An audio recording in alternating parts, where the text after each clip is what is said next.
Welcome to another episode of The Unseen Paranormal, where some of the scariest things are unseen. I'm your host, Eric Freeman. Hey everyone, welcome back to the show. Today we're talking to Michelle Belanger. You may know Michelle from TV's Paranormal State, Portals of Hell, or many other TV appearances. Michelle is a psychic and expert in the occult, a witch, vampire, and author of over 30 books. Welcome to the show, Michelle. Thank you for joining us today. Hey, thank you for having me. So, like I said in the intro, you're a witch and a vampire. And so a lot of people know those terms from more of like pop culture and kind of have an idea from movies and stuff like that. So let's talk about you being a witch first. What does that mean as a modern day witch? Well, the two of them kind of go hand in hand in the sense of reclaiming old folkloric archetypes. So like a modern witch is just somebody who practices magic, as opposed to the kind of folkloric witch that you read about from the witch craze, you know, the green-faced, warty, hook-nosed person who was casting curses on their neighbors or dancing with black goats in the woods. And you said that goes hand in hand with being a vampire. And what is a vampire? Because everybody thinks of like, you know, Interview with the Vampire, and Rice is famous for those books and the archetype. And then, you know, everybody knows Dracula and Transylvania and that type stuff. Well, it's the same idea of taking inspiration from certain aspects of an archetype. So with the witch, it's someone who is tied into magic, mystery, inborn abilities, the ability to, with will, affect the world around them. And for vampires, it's not somebody who, we all know the vampires that like sleep in coffins and rise nightly to feed on the blood of the living. And those are the stuff of storybooks. But the idea that there were beings that sort of stood between life and death, and some aspect of that connection to the other side carried over in the way that they interact with life force and the energy of other people. And that's more what's in keeping with the idea of modern vampires, living vampires. So can somebody be a psychic vampire without knowing it? Yeah, actually, that's a much more common than somebody who's like, hey, I think I'm a vampire. Because you don't really like wake up one day and think that you must be like it's not a title that you necessarily like go for. I'm not even that much of a goth. So everybody probably has met someone either in business or just in their family where when you hang around them, there's something about them. I'll go with like old Aunt Edna. You've got this elderly relative. She's kind of a shut-in, rarely goes anywhere. You usually will visit out of obligation, and she just sucks you into conversations of everything that's going wrong with her and everything that's bad. And it's always negativity. And you can tell on some level she's starved not only for emotional content, but something else. So that when she's done having this like 3-hour conversation with you about her bunions, you feel like literally sucked dry, like drained. Yeah. And so there are definitely people who are vampiric and have no clue that what they're doing is not merely being emotionally draining, but there's a psychic element to it, that they are connecting to people and taking from people something vital that they either don't have themselves or they don't have enough of or enough access to. So would that go into like people being empathic? It's interesting that you raised that up, because within the vampire community, we've had a pretty hot debate about where is the line between an empath and a vampire. And empaths may feel like they are taking energy from other people, but the best way I can describe how it works for them, empaths are so finely tuned that when there is an emotion, an energy around them, they vibrate in tandem with it. Like a violin, the strings of a violin will vibrate if there's loud music playing around it. They'll vibrate in tandem with that, in harmony with it, without ever being struck or played. And that's kind of how I think of empaths energetically. Psychically, they're so finely tuned that when there's something loud emotionally in their environment, it vibrates through them. So it feels like they're taking it in, but it's really a resonance. Where psychic vampires definitely experience or can experience the emotion from the energy that they're taking, reading it like information carried on the energy stream. But there is an act of actually removing something from another person that is distinctly different. So with an empath, the empath just kind of feels the vibration, to where energy vampire would be more taking it, whether they know it or not. Yeah, that there's an active connection to another person and removal of something. Uh, an interesting point is empaths will often feel exhausted themselves when they are overwhelmed, when there's a lot of stuff that they're picking up. And that's another pretty good indication of the distinction between the two. But they're almost two sides of the same coin. It's very similar abilities connecting to the energy of other human beings and the emotions and the thoughts and everything that's carried along on that energy. And you said that being a vampire kind of plays into you being a witch as well. Well, the interesting thing, I don't necessarily identify myself as a witch, although it's a very niggling distinction. Let me see. This requires a little bit of explanation between the difference between the two communities. When I was going through my sort of magical coming of age in the late 80s and early 90s, the witchcraft community was very decidedly Wiccan. And the difference between Wiccan practice and witchcraft in general, Wiccans tend to be very, very white light. And especially at that time period, there was a huge focus on nothing dark, nothing gray. Everything is white magic. Everything is light and love and fertility. And that's fine. There's nothing wrong with that. But there was a reaction against anything that had to do with night or darkness or any of the sort of like anything that could be seen as darker or negative. As somebody who experiences a vampiric aspect to myself and my personality, most of my abilities, magic-wise, were more tuned toward spirits, the dead, mysteries that you find in night and in darkness.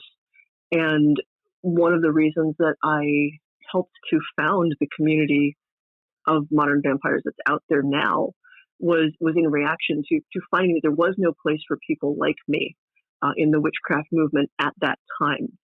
Now that's changed significantly over the past 30 years now. So there's almost no distinction at this point. I think someone like me coming of age magically in 2021 wouldn't feel like they had to make a distinction between witchcraft or a practitioner of magic or a vampire. Like it's all okay now. And there's certain aspects where it was a reaction back then to the satanic panic, where dominant culture, mainstream culture, pretty much told us that anything that was magical must be satanic. So of course the folks who are trying to just exist as witches and practice their magic and their religion wanted to be very, very clear that nothing they did was dark. But that meant excluding anyone who tipped more toward, I don't know, shadow magic, necromancy, for lack of a better term. I mean, a lot of my skill set falls in with tracing that line between life and death, both in energy and identity and how I perceive the world. And you see that with the work that I do on the shows as a psychic, as someone who communicates with the dead and has a strong connection with that whole side of things. Yeah, and I just find it interesting that it all kind of intertwines, like all the different aspects of what you do and what you've studied over the years. You're talking about the vampire aspect kind of feeding into the psychic aspect with the talking to dead people and reading energies of places and that type of stuff. Yeah, I mean they're all labels, and all of them they're all a little incomplete and they're all a little awkward. Like we're trying to sort of like strive toward describing something we don't have a good word for, which is why we grab for loan words. Like we look for witch when what we're drawing that from is stories of people from the Middle Ages and the Renaissance and folklore from even earlier than that. vampire, the same thing. And I guess what I'm saying is the mechanics are similar across the board. What people are doing, what they tap into, how they express these things, whether you want to call it psychic ability or magic or energy work, it's the same thing.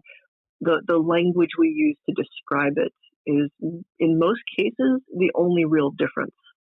Yeah, and even, especially in the paranormal world, investigators and researchers kind of want to put everything in a box and label everything. I think people in general want to label everything and put everything in a box, and everything is not so neatly packaged like that. Yeah. Especially when it comes to supernatural, paranormal, that type of stuff. The one thing all of my studies have taught me is as soon as you think you've got something defined and you've got a nice, neat box, that is the moment you realize that the boundaries of that box are very, very hazy. Like there's no solid definition to anything. And the further you dig into folklore and myth, witch and vampire and fairy and ghost and everything sort of like is a big tangle. We make a conscious choice to use words a specific way. And I think an important takeaway for folks in any of the communities is if you need to understand like what something is, like what is a witch, what is a vampire, you have to ask the person who's using the label because only they will understand fully what it's supposed to mean for them. Yeah, and that makes sense. And I just wanted to clarify, especially with the vampire witch stuff, because there is so much, people, because of pop culture, people automatically go to stereotypes and stuff they've seen in the media over the years and folklore and that type of stuff. And like you're saying, it all comes down to the person and how they define themselves in that realm. Yeah. I mean, I practice magic, but that can easily be described also as energy work. And all of that also can easily be described as the psychic work that I do. So it's, pick a label, whatever you're comfortable with, honestly. And so we were talking about energy vampires, psychic vampires. How can you protect yourself just as a normal person from somebody like that? Having really good boundaries is the first start. And not only psychic boundaries, but emotional boundaries. I mean, we've got, so first of all, like, if you believe that energy exists, that there's something that psychics tune into, something that witches or magical users can harness, every single one of us is both giving and taking energy all the time with one another. Every conversation we have, every interaction, whether those are positive, negative, aggressive, or intimate. So a psychic vampire, somebody who's vampirizing you, is someone who's taking much more than they're giving and much more than the average person takes in any given situation. To protect yourself, and really in any circumstance to protect yourself, is to first be aware that these exchanges are possible, that they happen. When we talk with someone, we do have an influence, and they influence us subtly, emotionally, and energetically. And as long as we have a solid sense of where we end and begin, a good sense of like, what does it feel like inside your own head?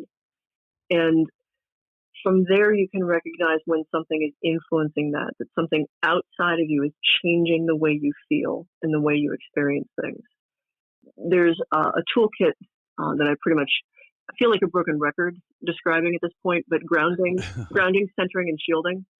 Which grounding is literally just like finding a foundation, letting go of anything that's bugging you, just flushing it out. You can do it by literally making little fists with your toes in a carpet, or going and just running water over your hands. Any visualization that lets you focus and just clear, so you can kind of get a firmer handle on how you feel in that moment. Centering, once you've cleared out whatever was bothering you, you find your center, and you take a few moments just inside yourself to get a sense of like, what does it feel like to be just you in a centered, sheltered space? And then from that point, now you're aware of having boundaries, like where you end and the world around you begins. And you just affirm that. Like shielding is not a difficult thing. It's just extending that sense of your personal space, your personal boundaries. Yeah, and I'm an empath, and I struggle with that all the time of shielding myself, and sometimes if I let myself open too much, it is overwhelming. Like you were saying, empaths can get overwhelmed, and I have ADD too, which so the two going hand in hand. Mm-hmm. My brain gets a little crazy sometimes, but yeah, trying to shield off other people's emotions and feelings, but also keeping open enough to read the energy in the room and still use it to my advantage. Yeah, it's very difficult, Mm-hmm. and it's a constant thing. The reason I ask about that, one reason is because you wrote the Ghost Hunter Survival Guide. Yeah. Your book is something that a lot of investigators need to pick up, because a lot of investigators don't protect themselves. They don't do anything to ground themselves or protect themselves, and so they end up having, there are real consequences that come along with that. Yeah. At the very least, you end up picking up the emotional content of the space that you are investigating. I think that's one of the most sort of pernicious attacks. Like, we think about, or we read about and we see presented, attacks where things scratch you or push you or try to possess you. And those seem horrible and terrible, but those are extreme circumstances. They don't happen that often. Some of the more pernicious and widespread attacks, and I say that with air quotes around my fingers, is just having a strong emotion permeate a space so completely that you mistake it for your own, whether you're an empath or not. So you go into a haunting where, say, there was a particularly aggressive, violent person, and you're there simply just in the space, and you don't realize that the reason you're getting short-tempered and the reason you're now fighting with the people around you and the reason you're in a terrible mood is because that whole space is saturated with those emotions.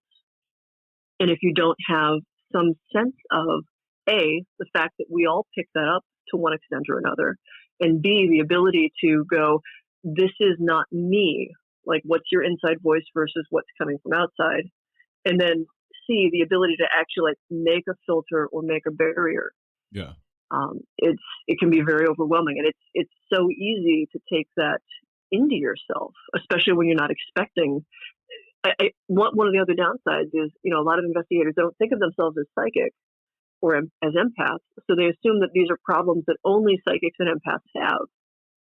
And it's more that psychics and empaths and everybody else who falls under that big umbrella of sensitive, they can't ignore that impact on them. It's extreme enough that it is brought into consciousness whether they like it or not. But everybody else, I fully believe, experiences it unconsciously. And that's honestly more dangerous, because that's where you mistake it for how you are actually feeling, and you simply act on it without thinking about it or questioning it. Yeah, and I've seen lots of paranormal groups kind of implode. Yeah. Because they're not doing anything to protect themselves. And like you're saying, they're kind of taking on, all of this energy without really realizing it, without really thinking about it. And they end up fighting amongst each other, and they just have issues within their group.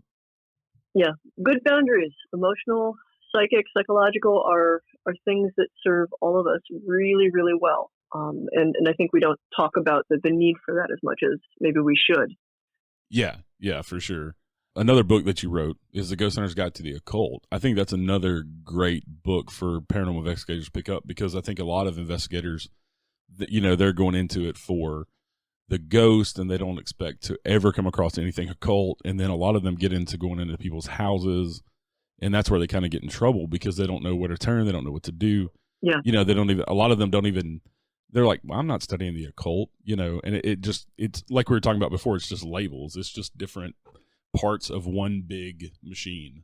Yeah. Well, and with that one, just you see a pentagram somewhere, a 5-pointed star, and if you don't have a little bit of knowledge about the different ways that could be taken and what it could be used to do, you may end up, erroneously defaulting to, ooh, it's Satan, it's Satanism, and you're going to look really silly when when research turns up that that's just because, like, the eldest kid was, like, super into heavy metal music, and it didn't mean anything to them beyond the fact that it was just cool for their music. Never mind the fact that the pentagram, the 5-pointed star, is used with a number of other organizations and secret societies, or not so secret societies, like the Order of the Eastern Star, which is the women's branch of the Freemasons. So for investigators, especially if they're going into private residences, if they're investigating places, if there's any claim that there is an occult aspect or a magical or a cursed aspect to the haunting, it really behooves everyone who's doing that investigation to study something about what does that mean, and how do you identify it? If there are weird symbols on the wall, how do you know that those are actually occult symbols versus random graffiti? Right. And speaking of demons, there are some of the shows on TV that are kind of put this out in the ethos, because like you were talking about, you have the satanic panic back in the 80s, 90s, and anything like pentagrams and that type stuff was evil and demonic. I think that's kind of come over into the consciousness now with all the paranormal shows. And then you have some of them that kind of further that, of that every place they go, one of them is getting possessed, or, you know, there's a demon there. Everything is demons just because they don't understand it. What would you say to people about demons? Because you wrote the Dictionary of Demons. What would you say to people, the difference in demons with religion versus real life and that type of stuff? Oh, I've got so much to say about that. I mean, the first thing that I would say is the word demon in the paranormal is overused. And the idea that, you know, everything that you encounter that is dark or violent must necessarily be a demon is false. It's simply, there's just not that much demonic activity out there. You know, that said, I do understand where some people are coming from, because the toolkit that their culture gave them, they really only have demon as the word that they can apply to anything that seems evil, seems malevolent, seems malicious. It's interesting because, you know, if we were in the Middle East, I think the word that everybody would default to would be jinn, for the same reason that that's kind of like the blanket term for everything that's mischievous, everything that's, you know, what we would call a poltergeist would get labeled a jinn over there, and what we would call a demon would get labeled a jinn, and what we would call a house spirit would get labeled a jinn. So when you only have one tool, and when the only thing you've got is a hammer, everything looks like a nail. That said, as someone who studied like the origins of the word, where our idea of demons, possession, and exorcism come from, you know, the roots of culture all the way back to Sumer and Babylon, so thousands and thousands of years.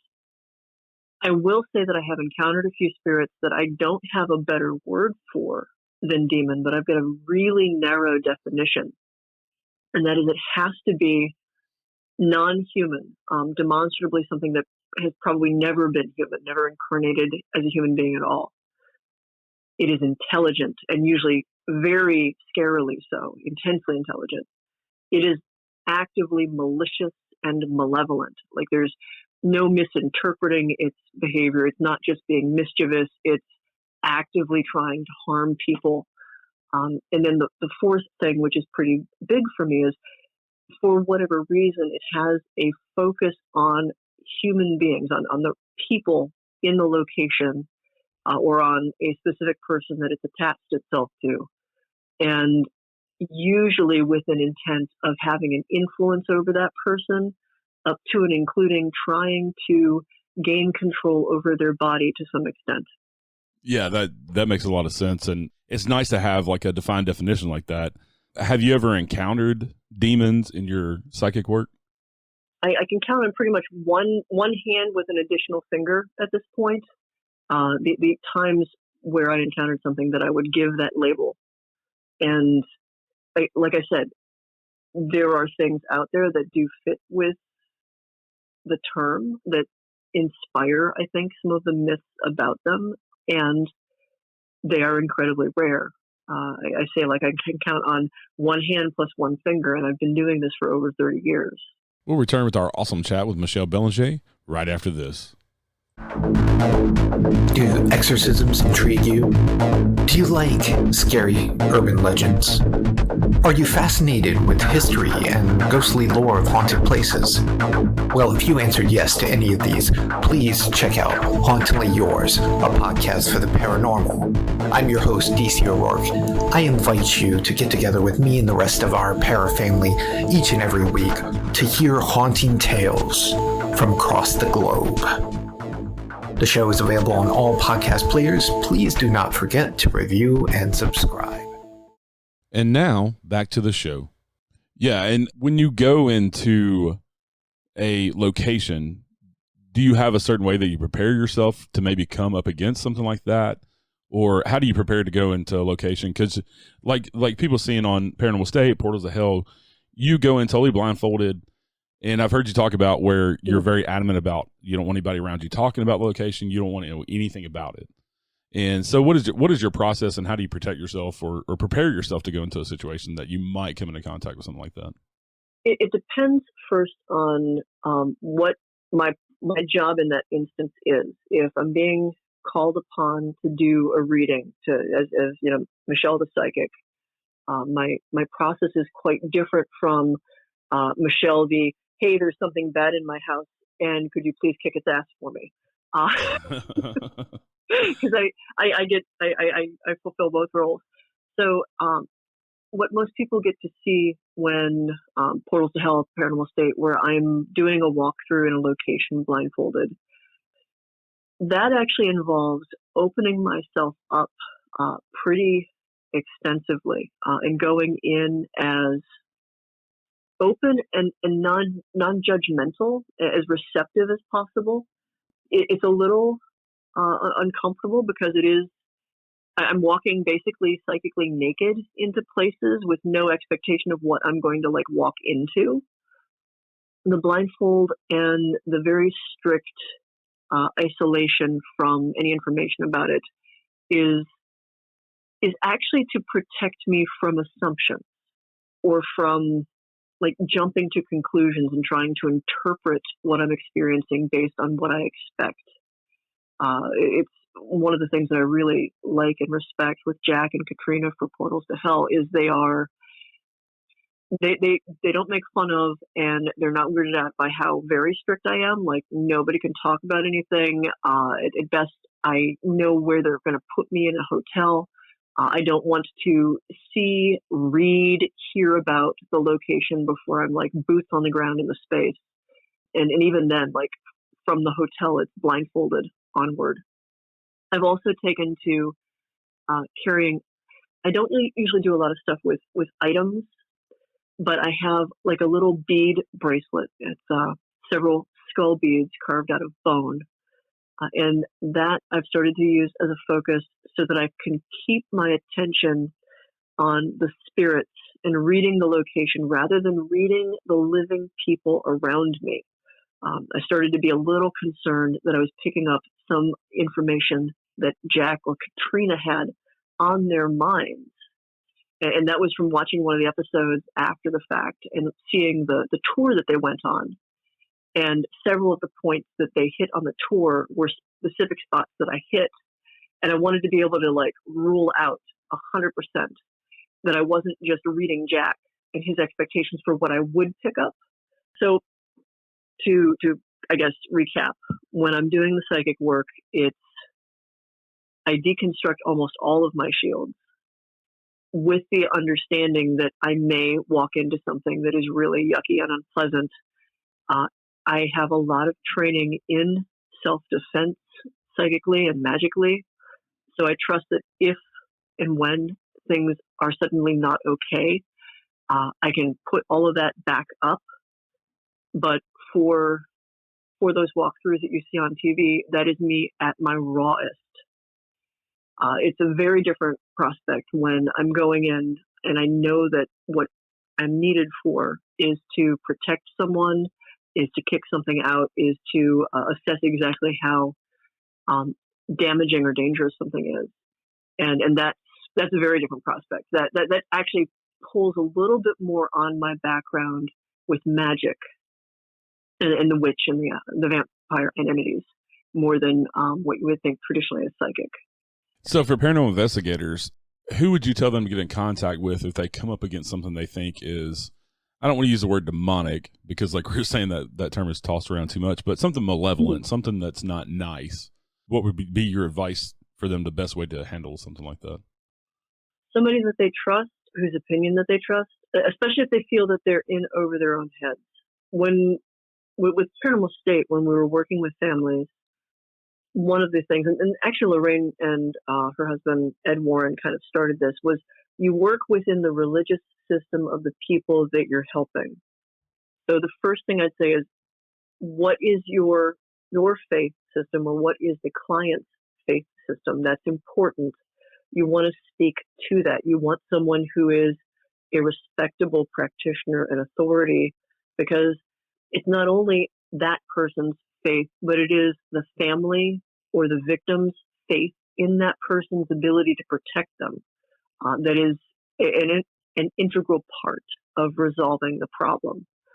I also strongly recommend, if you think, if there's a case where a person or persons are exhibiting symptoms that seem to be demonic possession or obsession or oppression, do not only involve a person who has a religious or a faith-based background, also involve someone who has a psychology background, whether that's a therapist or a psychiatrist, to both assess but also address the trauma, the very real psychological trauma that someone will be going through.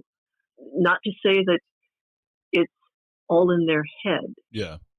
You want that person to take the psychological approach, because especially if there is really an entity doing horrible things to someone, there is an emotional crisis there as well. There is psychological trauma there as well. You need to address both sides of that in order to fix the problem. Yeah, and they need to go see a psychotherapist to help them with their problem as well. Not just like a spiritual cleansing or having mediums come in or shamans or whoever come in and clear out the energy and the spirits. But yeah, also they need to deal with their own stuff, and then also the trauma of what's going on with them. Yeah. Well, and it's true that, like, there's that thing about good emotional boundaries, good psychological boundaries that lead to good psychic boundaries.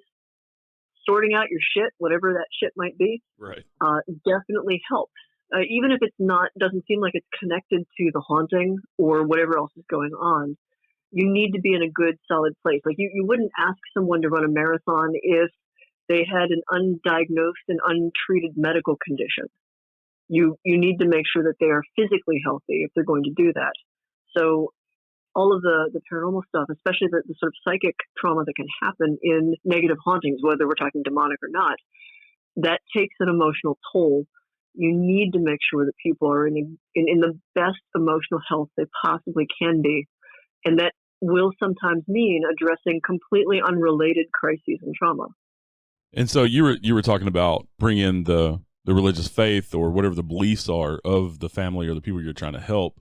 So does that come all down to intention with the beliefs of the people and the intention of the clergy or shaman or whoever's coming in to cleanse the place? I think intention plays a role, but there is, actual training and expertise, and different traditions and different systems take, their own approaches. So a Tibetan Buddhist is going to approach exorcism and demons from a slightly different worldview, but there is distinct training, and there is a structure in that religious tradition that addresses that, and the same for different aspects of Christianity, as well as pagans, witches, all of the rest of that. So I think intention plays a large role, and it is important. And I think we can, at least I equate intention and faith. The two are very, very similar. Do you have faith in a certain way that things must be framed or shaped? Then that faith helps direct your intention when you are taking those actions. So the other thing then is training.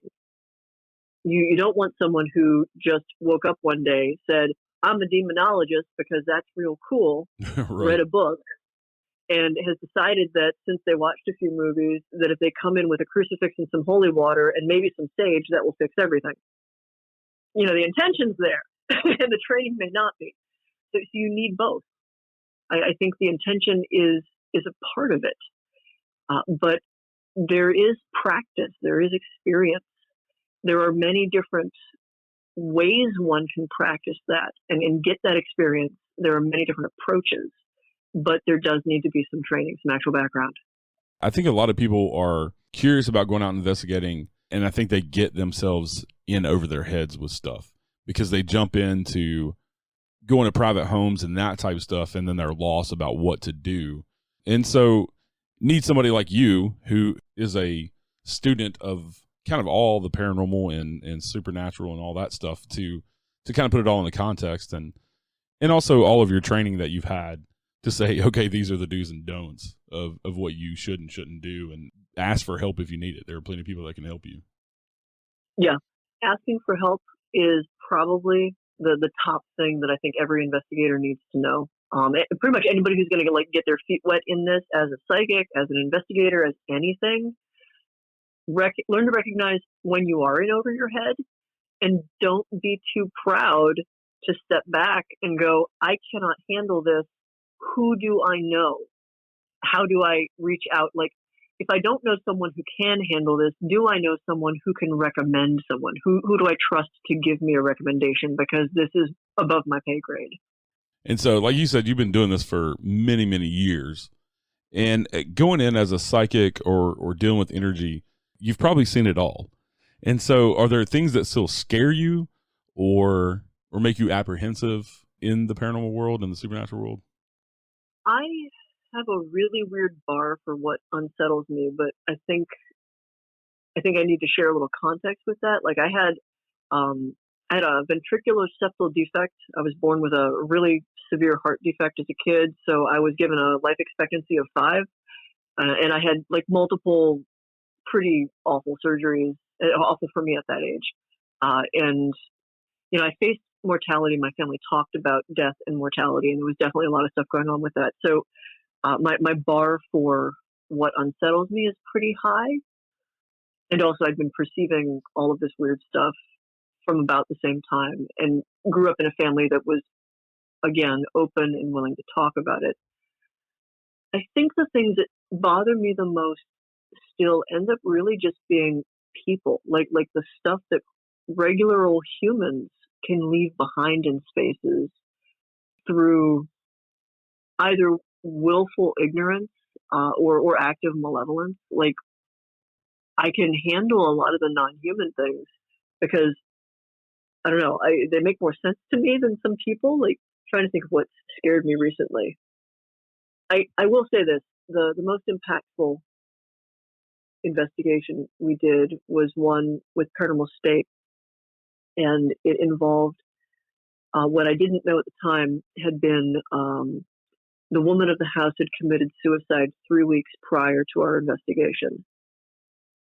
And when I stepped into that, in that raw, blindfolded state, and stood right where she had died, the intensity of what she experienced and what she left behind and the emotions she was experiencing and what kind of led her to that choice in her life was very overwhelming and stuck with me in a way that I think if I didn't have the same training, I would have worried that she was attached to me or had followed me. But it was really just the honest psychological trauma of bearing witness to that, of sticking my brain in that moment of someone's life.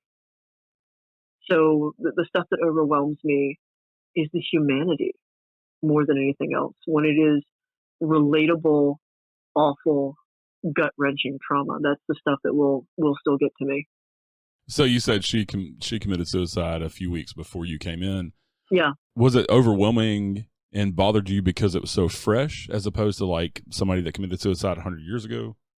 It was actually because it was recent, not so much because the stain of the event was any greater or lesser. It was, she was relatable. She was about my age at the time. She was actually, this was also an investigation in Ohio. So she was in South Central Ohio, around my age. So we had very similar backgrounds. For lack of a better term, the mental language was the same. When I'm doing an investigation and it's a tragedy or something that happened 50 years ago, 50, 60, 100 years ago, 150 years ago, there's a different feel. You can tell that this is, an old timey brain. Like there's a different way that they looked at the world. It's tiny shades of difference. Yeah. But it's easier to keep that separate from me when I can recognize really clearly that this is not me. And the more recent thing, the serious problem in that case was it was so close to my time, my mental language, the place that I lived and grew up in. Like there weren't many landmarks for me to recognize that those emotions weren't mine, if that makes any sense. Yeah, and I can understand that. From working emergency medicine for a long, long time, you have those patients that bother you more because you can relate more to them. Everybody that passes away and people that are sick, of course, is a sad thing, and you feel for those people and their family. But yeah, there are certain ones that just get you because you relate a lot more. Yeah, it's the ones that are the most. It's the ones that are most relatable that are the ones that have the biggest impact on me. And so, with talking about that, kind of had a huge impact on you. You kind of dive into all different aspects of paranormal, supernatural, high strangeness. Oh, yeah. Is there anything that, and you've written about lots of different areas of it as well. Is there anything that just makes you say that's just weird? I'm not sure what I think about Bigfoot. And if we're actually talking about like the whole blanket of like everything in terms of all of the weird, like what freaks me out? Aliens. Like the idea of like literal physical aliens in craft. My Uncle Ray was Air Force in Vietnam and had some connection to Project Blue Book and was like super into UFOs. And as much as like I talk about my aunts and my grandmother and everybody talking about psychic stuff growing up, I don't talk about him as much. But we went on UFO hunts and to this day saw some shit that I'm like, I don't know what we were looking at. He was pretty convinced it was weird stuff, but like my brain, I understand that many people are going to be like, huh? But my brain sort of breaks on aliens in a way that it doesn't on demons and shadow people and, trans-dimensional, what things that are moving behind and between realities energetically or in spirit or whatever. But the idea of physical craft, I don't know. My brain just hiccups at it. Like, I don't know. I guess we all have our weird limits. Yeah. After researching the paranormal for so many years for myself, there's not much that kind of surprises me that I can't wrap my head around. And the more I talk to people for the show or doing research, the more I see everything is intertwined. Yeah. And so I guess for me on the alien front, I think they would have to fit in there somewhere. And you got, the whole theory of ancient aliens and that whole camp in the paranormal world. And yeah, I'm with you. Like the whole alien thing. I'm a little taken aback by that. I don't know. I haven't really approached the subject on my show yet because I haven't found the right person that I want to talk to because of that. Because I'm just like, I don't want to talk to somebody that's like, tinfoil hat wearing conspiracy theorists. I want to talk to somebody who actually talk about government papers and that type of stuff. But yeah, that kind of scares me a little bit, the alien thing too. Yeah, there's some really weird aspects to it. And again, it is all of a piece. It's all entangled because Jacques Vallée has Passport to Magonia, where he makes a pretty good argument where, like the fairy stories, elves and fairies and all of that stuff from the British Isles and kind of all over the world, how those intersect, and goblins and all of it, with reports of aliens. And where he looks at that as all responding to and describing the same phenomena, that it's all basically the same thing, kind of like how we started this conversation, where it's all just words and it's how we're using the words, but we're kind of applying words to things to understand them. But the thing itself is bigger than and more complicated than the word. And I think that that's definitely something going on with aliens. There's something there. And it's much bigger than the words that we have and the tools that we have currently to understand and approach it. A lot of people can't wrap their head around the paranormal in general. Like they watch the shows, but they don't really know how in depth it really gets. They kind of just see the surface of what they see on TV and like pop culture with things like Bigfoot, Loch Ness Monster, aliens, ghost. But those of us who dive into it head first and kind of encompass all of it, it really is multifaceted. Yeah. And like we were talking about, it is all connected in weird, interesting ways. Yeah. Those waters run deep. And actually, paranormal TV, like the actual media of TV, makes it kind of presents a false distinction. Like the idea that if you're going to check out a haunted house, it's only ever going to be about ghosts or spirits. But sometimes you go in and check out a haunted house, and it turns out to be arguably what sounds like UFO alien abduction, or one of the paranormal state cases that this aspect never made it to camera because it was deemed too weird. But we were investigating this family where the kid was having stuff. And part of the haunting, it wasn't that she was being possessed by anything. She was pretty reliably talking about a past life, like down to where the town she lived in, the name of her sibling and her mother, and like that they had a minivan that crashed and she died in that, but she was a boy.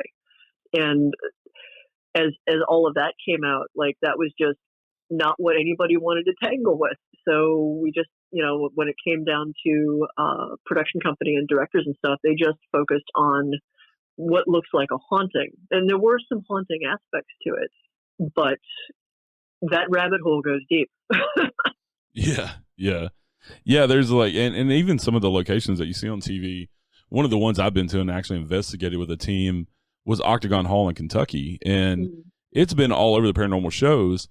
But when you actually go and talk to them, they're like, oh, no, we don't just have ghosts. We have UFOs been sighted here many times. We've had cryptids. Like, they have all this stuff that it's not just paranormal ghost type stuff. It just kind of, it's a hot spot for all of it.